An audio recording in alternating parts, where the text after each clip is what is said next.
It's not science fiction, it's now. This is today's Army, Air Force, 3 miles down. Navy, Marine Corps. Together, they're the most advanced fighting force on the planet and beyond. The biggest advantage in combat has always been to be able to see your enemy before he sees you.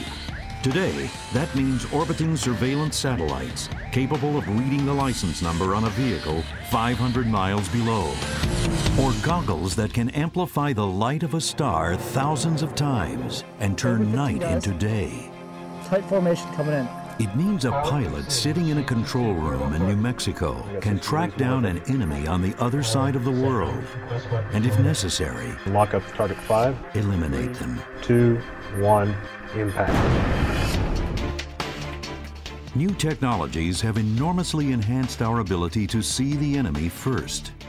But these are all just extensions of the human eye, and they are all subject to its limitations.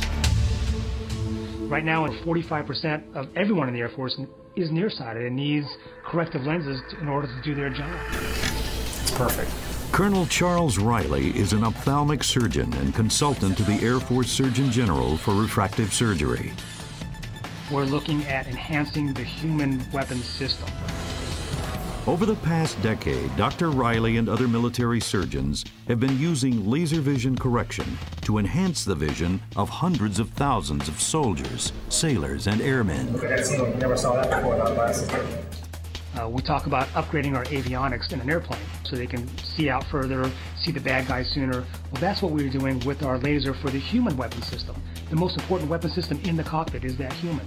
And so to be able to offer them that upgrade in their avionics is priceless. It really is priceless. It may mean the difference between them living or dying in their job. It's that big. Commander Elizabeth Hoffmeister is a Navy flight surgeon. She was involved in some of the original studies that led to the military's approval of laser refractive surgery. In the military, we do not consider LASIK to be a cosmetic procedure at all. It is truly a warfighter, almost like a gear issue. When we send a soldier off for deployment, that's one of the things that we as commanders have to do. We have to make sure that they are well trained, well equipped. If we can make him better and he is qualified for corrective surgery for his eyes, let's do it. General Frank Helmick is commanding general of the Army's 18th Airborne, the Rapid Deployment Force, and the deputy commanding general of U.S. forces in Iraq. He's had LASIK surgery himself. And our military has an advantage over our adversaries in almost everything, I think. And LASIK surgery is just another indication of that. LASIK was approved by the FDA for refractive surgery in 1998. But it was more than a decade before the procedure was accepted by the military for aviators. It wasn't a question of effectiveness. In the civilian world, LASIK had amassed a long and enviable track record for safety and consistently good vision correction. If something performs well in suburban America, that may not perform well in the middle of the heat in Afghanistan. May not perform well at 25,000 feet jumping out of a plane, may not perform well under water with explosives and concussive effects with the water, which is not necessarily something that's tested very well on the civilian side. Colonel Scott Barnes, an Army ophthalmic surgeon, was intrigued by the potential for the Army Special Forces. He began testing laser refractive surgery under extreme conditions with soldiers at the Special Operations Command at Fort Bragg. I want to make sure that I know that I've given him the best opportunity, that we, as the Army, have given him the best opportunity. And unless we've done that study ourselves, I mean, it's kind of Ronald Reagan's mantra of trust but verify. We believe that most of those things are probably correct. We just want to see it for ourselves. I was pleasantly surprised. Pleasant is perhaps not a strong enough word. It was amazing how well folks did that in all the environmental studies that we looked at.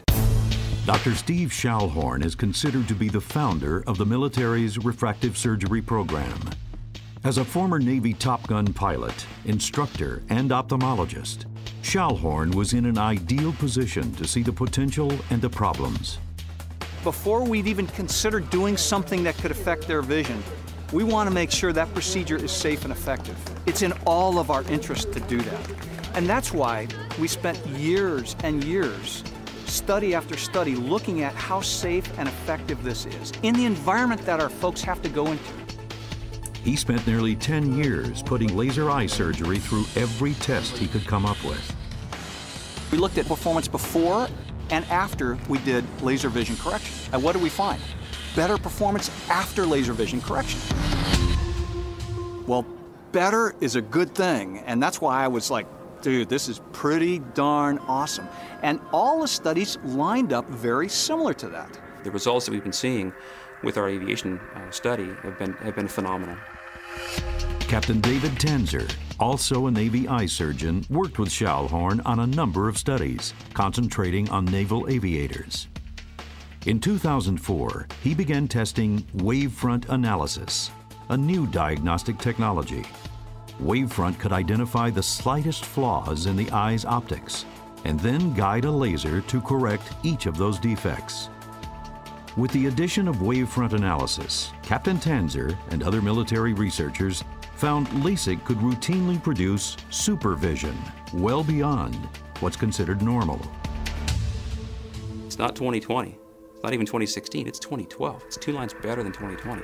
92% of 2012 were better uncorrected, and 35% are 2010. They max out our eye chart. In 2006, after nearly 14 years of countless studies, tests, and trials, Steve Schalhorn was finally satisfied. Looks good, Paul. Looks real good. On that point, then we said, this is good enough for aviators now. We had done the environmental studies. We had obviously very intense, many studies looking at this quality vision aspect, looking at modern technology, and then we decided it's good enough for aviators. At that point, we started LASIK in aviation. That opened the door for LASIK in space. NASA, which until then had banned any type of refractive surgery, approved LASIK for their astronauts. And that represents a real milestone. NASA looked at the safety and effectiveness of LASIK in great detail over the years, and they have deemed it safe and effective for use in their astronauts. We should take great comfort in that, in knowing that it has reached that level.